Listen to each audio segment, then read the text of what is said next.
ginagawa ko po ay maya po ang pakain ko para hindi po silang magkainan. Yan ang ginagawa ko kapag malilit ang puso namin para hindi sila magkainan. Kung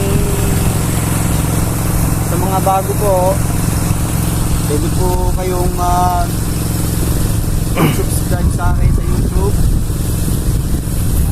para tabayanan nyo yung mga updated ko na sa pagpapalaki ng hito.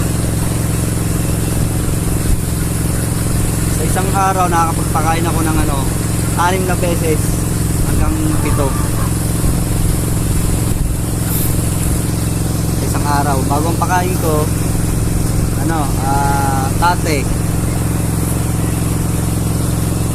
tate 1 primas. Pakita mo yung natin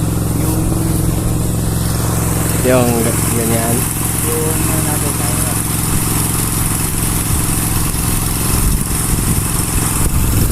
yung irrigation namin.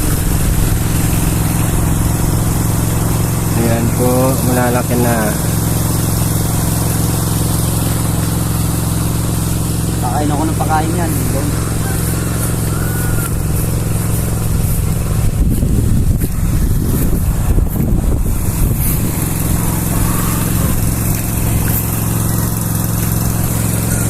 Ayan ang diskarte kapag maliliit pa ang dito. Kailangan din natin pakainin.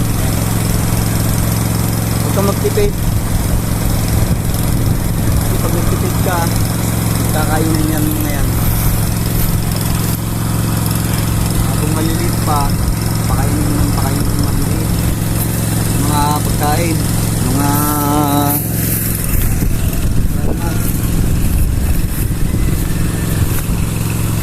bago maganda ang tubig niya. Ayan.